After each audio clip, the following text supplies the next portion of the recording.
The true innovation at the heart of this technology, the blockchain, is the technology that matters.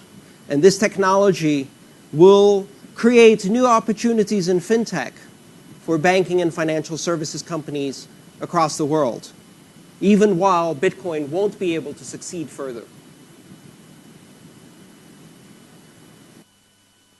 Blockchain is a joke. Blockchain doesn't actually work. Bitcoin is the only thing that matters. Bitcoin will completely change banking. It will make banking obsolete. All central banks will be destroyed in the path of Bitcoin. And within just a decade, every currency in the world will be dominated by Bitcoin. Both of these positions are ridiculous, simple-minded, puerile, and fundamentally wrong. For every complex question, there is one very simple solution, and it is wrong. This is a very nuanced space. It is a space that is brand new. It is a space that has existed for only 7 years. And yes, it does represent something truly revolutionary, a fundamental change in our understanding of trust, a change in the way we organize authority and trust from hierarchical systems to network-centric flat systems, a reimagining of what it means to have currency, how currency derives its value, a new system for disintermediating intermediaries, a rebalancing of world affairs. All of these things are true. But we don't really know how this is going to play out, which is the most exciting part of my job. Bitcoin is one of the few spaces and one of the few experiences I've ever had in my life where I feel that I am sitting on the front rows of history, observing history in the making. History is not the past. History is how we change the present to affect the future, and we are doing this right now worldwide. And by we, I don't just mean Bitcoin. I mean the much broader space. So, before we go to a very simplistic answer, what is called in some spaces Bitcoin maximalism, or to the opposite extreme, where we discount Bitcoin as an unruly, ragtag, anarcho-capitalist dream that is silly on its face, and clearly serious people, scientists, people with PhDs have said that this will soon die. Before we go to these extreme two positions, we really need to understand the nuance. What is Bitcoin? What is the blockchain? What do these things have at their very core that gives them the characteristics they have? How do you tell them apart? What are the differences between the systems? And what applications do they have? And so my goal today is to really try to answer these questions. So what is Bitcoin? Bitcoin is the first blockchain. Bitcoin is the largest open global blockchain that exists today. Bitcoin is the first borderless, transnational, open system of access for financial payments and trust that enables innovation without permission, with high resistance to censorship, coercion, and geopolitical manipulation. Bitcoin is a mathematical proof system that is fundamentally neutral to participants. It exhibits a principle that on the internet we call net neutrality and brings that to finance, which of course terrifies people.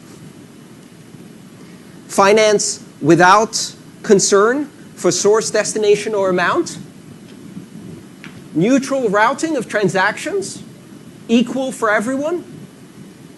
That idea is terrifying. Where does authority come from? Where does trust come from? It's almost as if suddenly we no longer pay attention to the New York Times, and instead anyone can publish their opinion without an editor. What will the world come to? What the internet did for communication, Bitcoin is doing for finance. It is introducing a fundamentally different network-centric and flat system that allows us to do transactions without recourse to authority or intermediaries, and that derives trust from the collaboration and computation of thousands of nodes It uses a blockchain. Blockchain is one of several components that make Bitcoin work. And if you focus too much on blockchain, you may miss the point. What is the most important technology of the internet? What is the really important invention that makes the internet work? TCP/IP? Packet switching? TLS? But to take the internet and consider it only as a packet switching network means that the internet and an intranet, the internet and your local area network, are equivalent. Are they? Really? Was the real opportunity to be able to do packet switch networks? Or is the real power of the internet the fact that it is open, global, transnational, borderless, censorship resistant, open access, and anyone can innovate without permission? This is the crucial issue. Where does the value of Bitcoin derive from? Yes, it is a blockchain, but it is a very special blockchain. It is a blockchain that uses as its fundamental consensus mechanism proof of work. And proof of work gives it certain characteristics that are unattainable so far, as we know, with other consensus mechanisms. Bitcoin is fundamentally open, borderless, transactional, transnational, censorship resistant, et cetera, et cetera, et cetera. All of these characteristics. They are both what it is and what makes it powerful. And ironically, they are also the things that most critics of Bitcoin point to as its greatest weaknesses. It cannot be allowed to exist if it is borderless and open to access. If it has no ability to be controlled, it cannot be allowed to exist. And yet, it exists. Bitcoin forgot to ask for permission. So, out of this experiment, this grand experiment that has lasted 7 years, we now have this really disruptive force that is forcing us to reimagine what it means to do a payments network. And out of that, we come up with the most brilliant marketing campaign in the history of disruptive technologies. Imagine if you've invented a new disruptive technology and you manage within 4 or 5 years to completely distract the incumbent by persuading them to follow in your footsteps and to adopt the central premise of your technology in order to disrupt their own business from the inside out.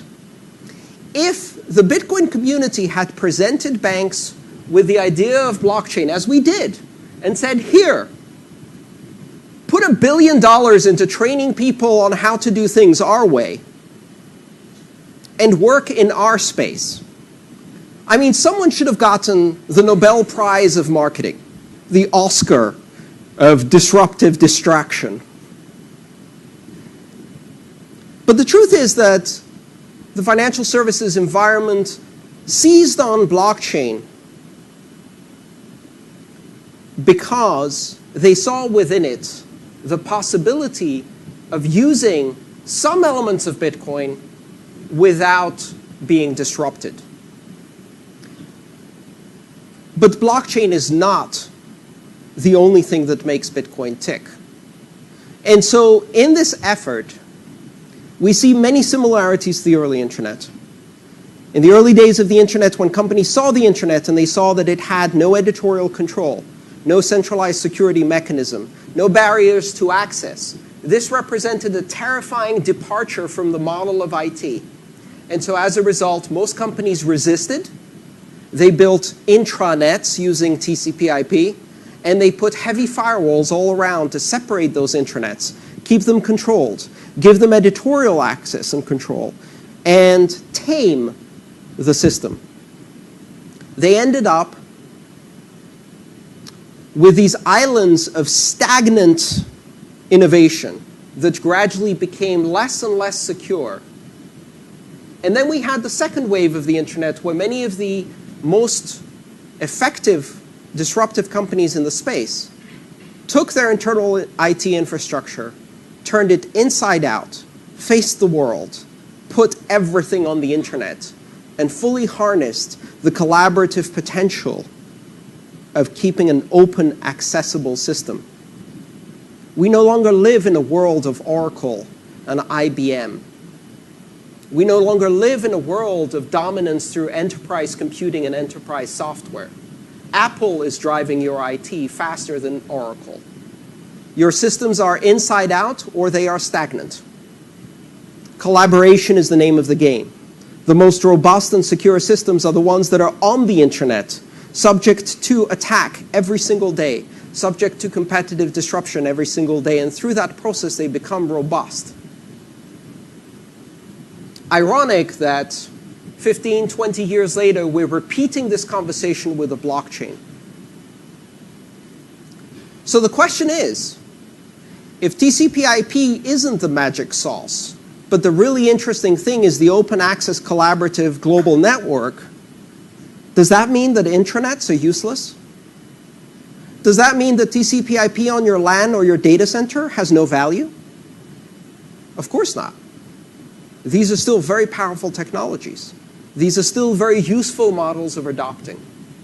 However, the best thing you can do with an intranet is interconnect it to other intranets. And for that, you need the internet. Bitcoin is the internet of money.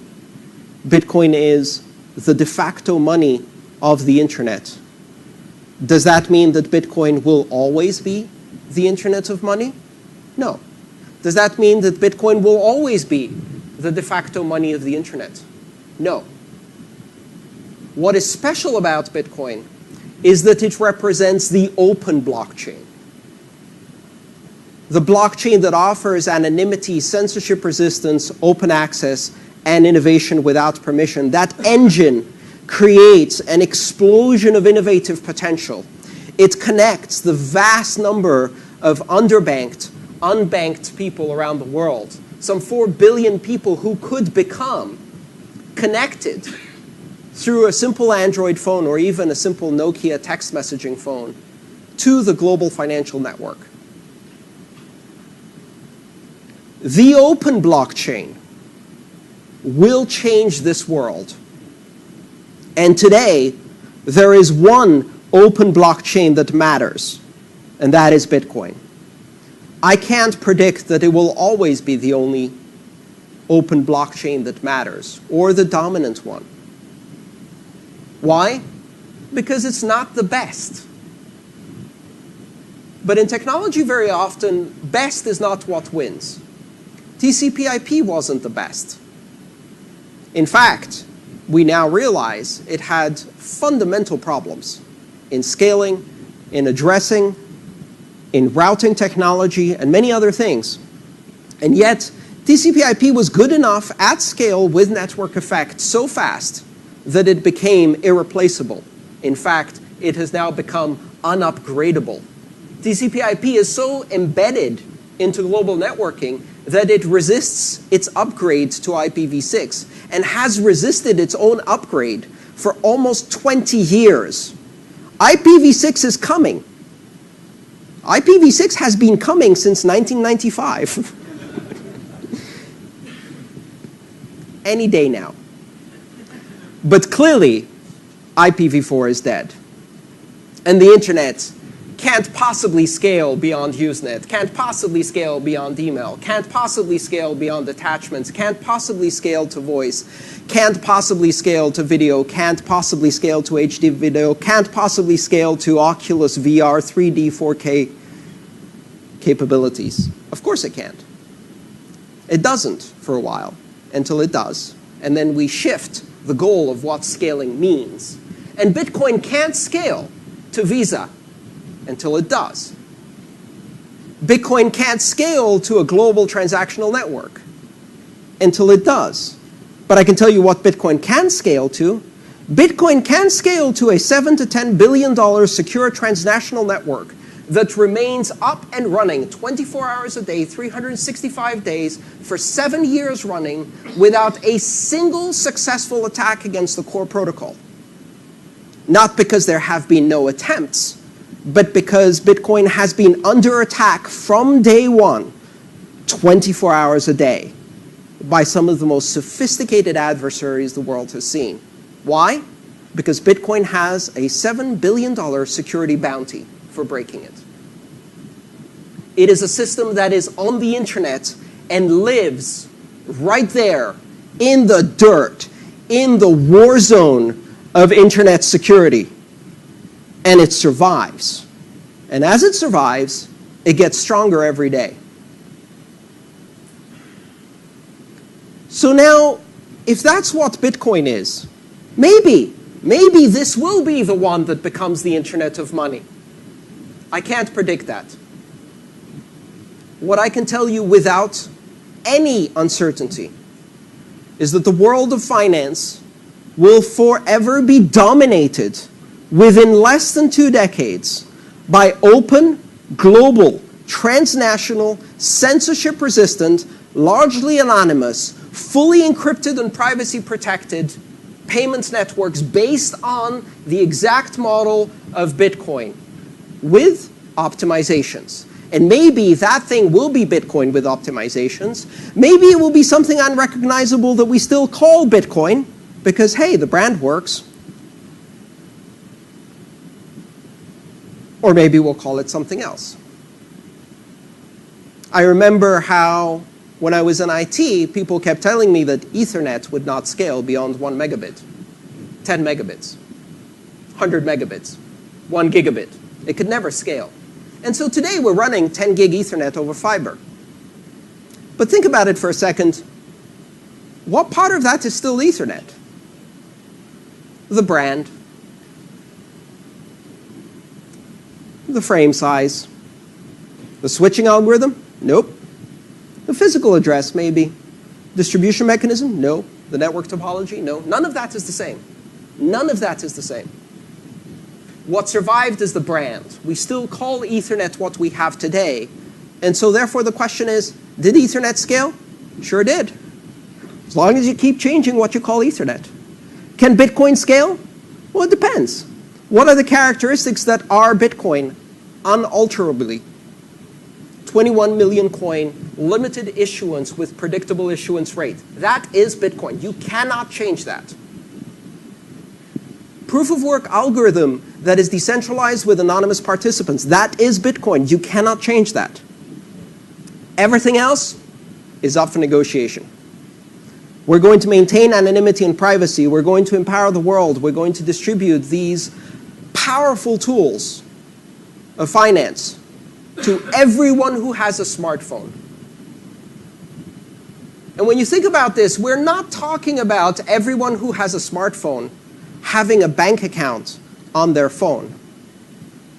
We're talking about everyone who has a smartphone having a bank on their phone, of which they are the CEO.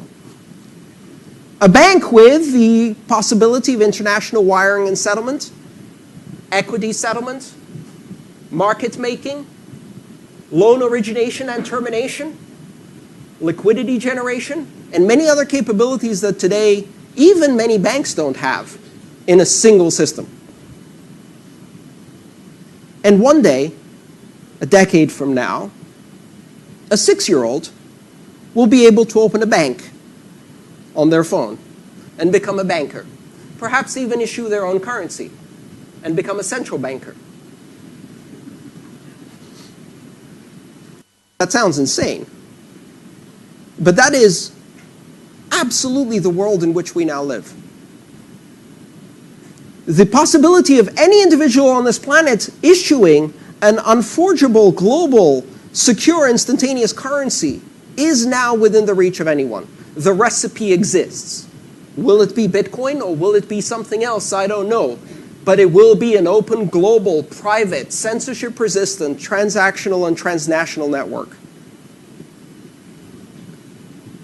And so then the question becomes, what are we going to do with blockchain? And what's going to happen to the banks? Well, some of the banks will adapt. And blockchain will have some very interesting applications. Blockchain has certain useful characteristics.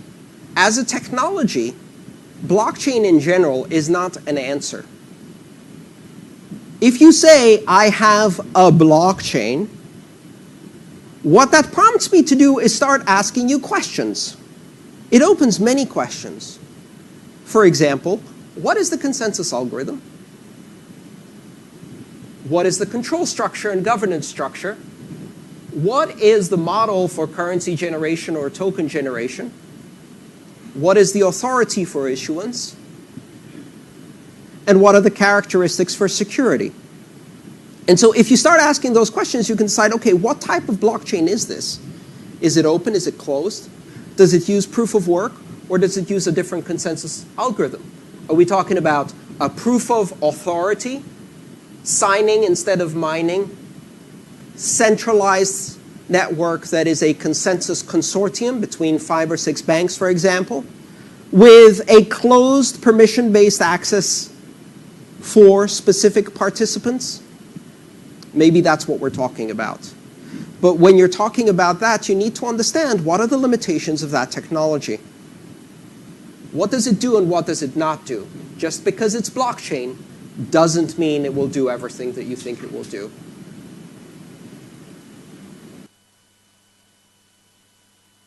If I take a Formula One car that is beautifully designed for running on a circuit, I could say, this car can go 250 miles an hour.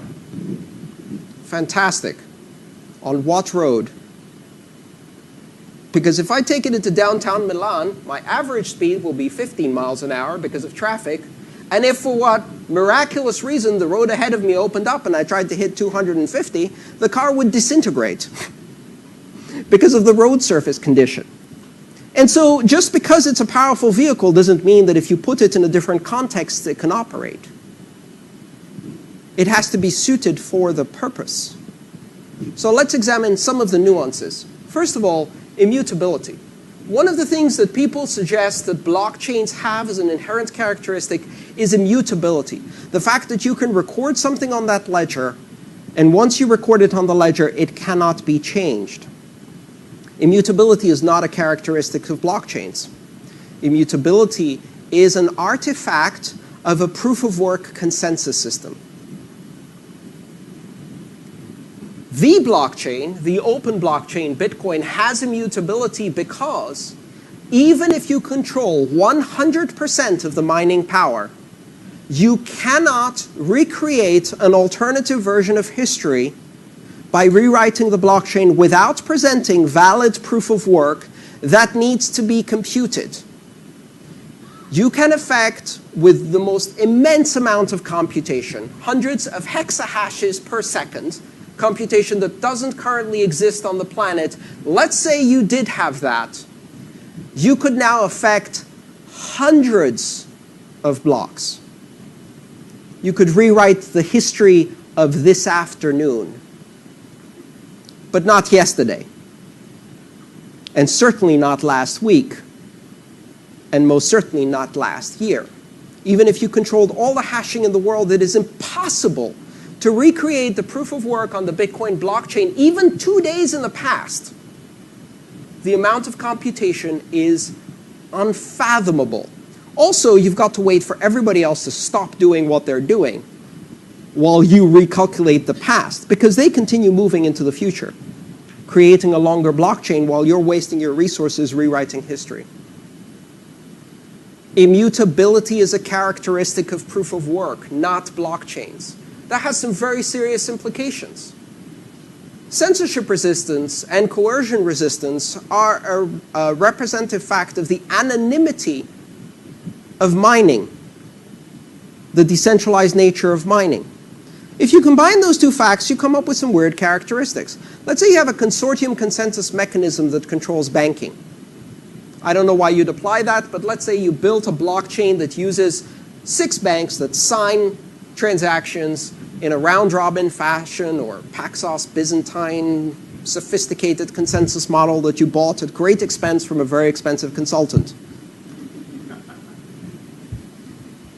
What happens when you are served with a judicial order to rewrite the history of the last year, and make the balance of the bank account of WikiLeaks go to zero?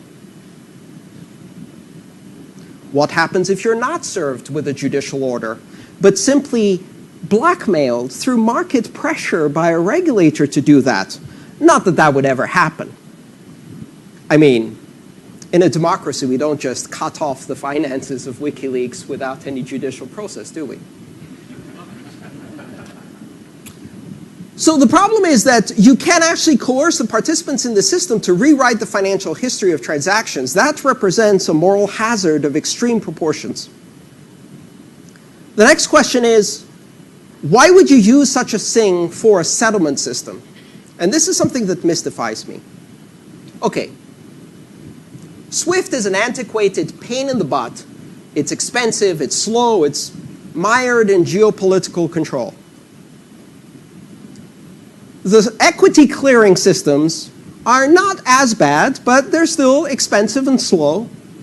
And certainly you're directing a lot of profit. Why not just implement a banking consortium that does settlement internally?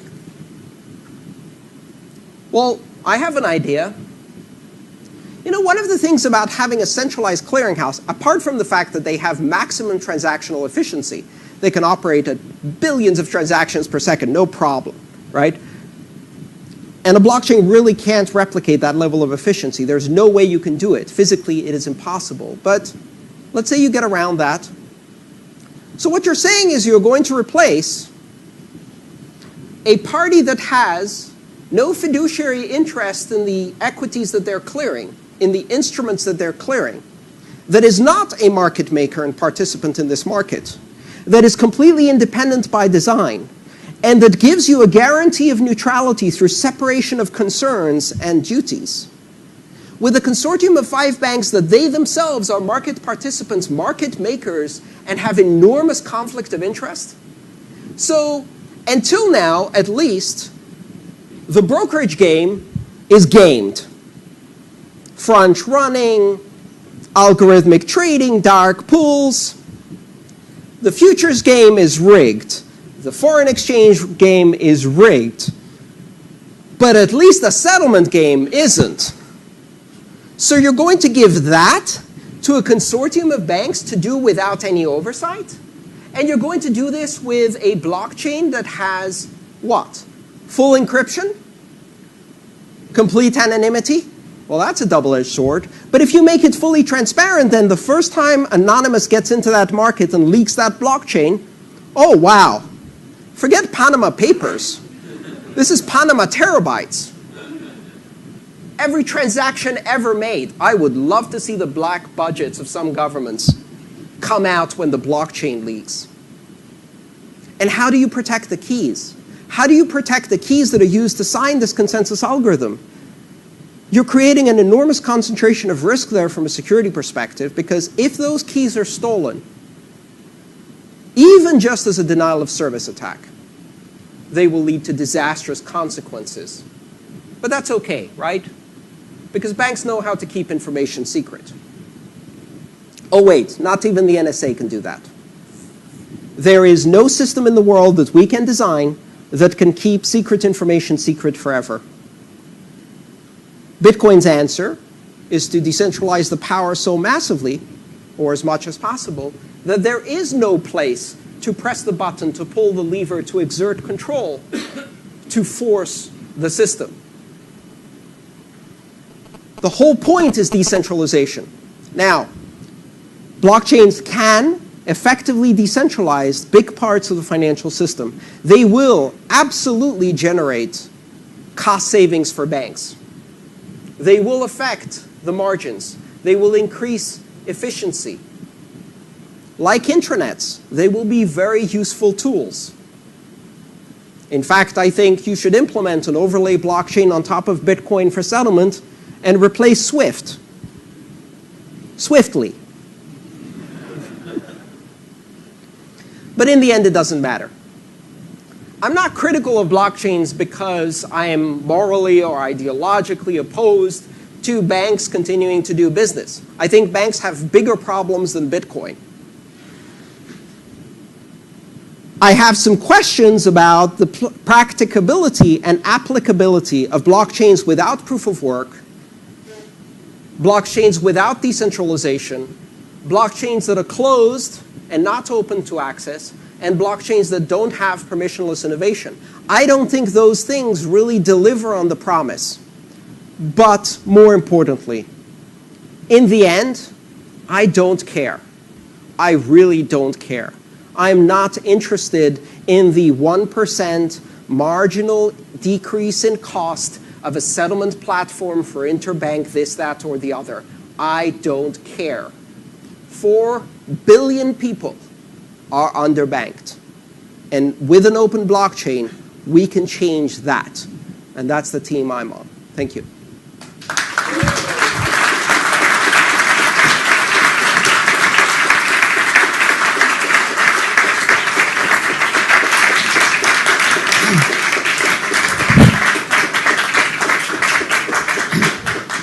Thank you, Andreas. Thank you. Thank you for your compelling view on the relationship between Bitcoin blockchain, the future of our central banks. We have a representative from the Bank of Italy, the payment systems, the currency we have in our wallet, our financial institution clients, and also on us as consultants. So thank you. Before we go to the next speaker, as you are so knowledgeable about Bitcoin, I have a question on I would say on the compelling story of the day. Who do you think is Satoshi Nakamoto? Do you know him? I have to inform you that we have journalists in the room, so... I don't know. I don't care. It doesn't matter. Bitcoin is not a system of proof by authority or reference to authority. It is a system of independent and neutral mathematical proof. What that means is that it stands on its own without appeal to its author or creator. I have no idea who Euclid was, or even if Euclid existed. Euclidean geometry is part of my daily life. Whether Euclid existed or not, whether Euclid was a group of people or an individual, whether Euclid was a nasty, malicious pervert or a saint, it doesn't matter. Now, some people will say, yes, but Satoshi Nakamoto has 1 million Bitcoin. What happens if Satoshi Nakamoto sells all 1 million Bitcoin in one moment? I'm a bit more worried about what happens if the Chinese central bank sells all of their dollars in one moment, which percentage-wise is a bigger problem. Yes. About what happens if Saudi Arabia decides to change the fundamental supply characteristics of oil in one moment. Or even what happens if the Walmart family decides that the yuan is a better investment than the dollar and they exit. Market fundamentals mean that these things don't matter. Bitcoin survives regardless. And the identity of Satoshi Nakamoto, the only thing it is guaranteed to deliver is sensationalist articles that give us more appeal to authority. But in the end, Bitcoin is not governed by Satoshi Nakamoto. Bitcoin is governed by algorithms. Thank you. Do we have any time for questions? We have many questions coming from the audience. So as there are so many and time is passing quickly, I would like maybe you to read one of them, and maybe we answer these questions and send the mail to the audience later on, because otherwise we wouldn't have time for the next speakers. So is there any question you would like to answer?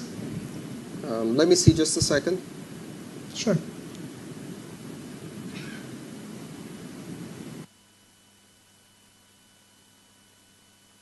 Are coming continuously, so.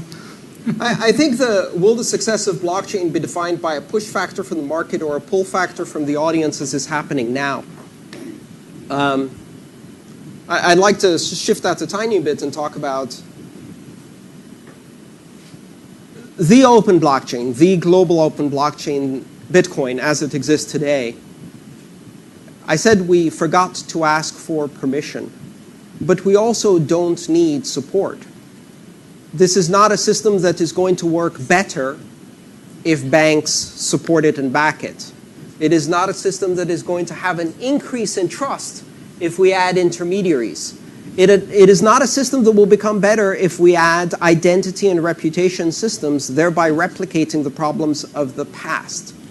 And it is not a system that intends to replace Visa as an experience for a developed nation consumer buying a cup of coffee at Starbucks. That is not the point. It is not a system that will replace national currencies.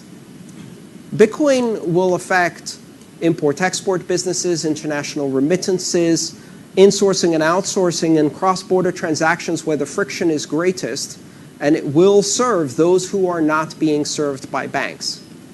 And therefore, Bitcoin is irrelevant to banks because they cannot use it.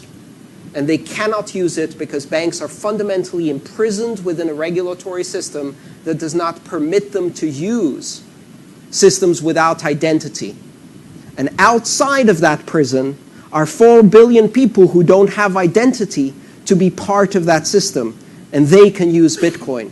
And they don't care about banking. And banking doesn't care about them. Thank you. Thank you.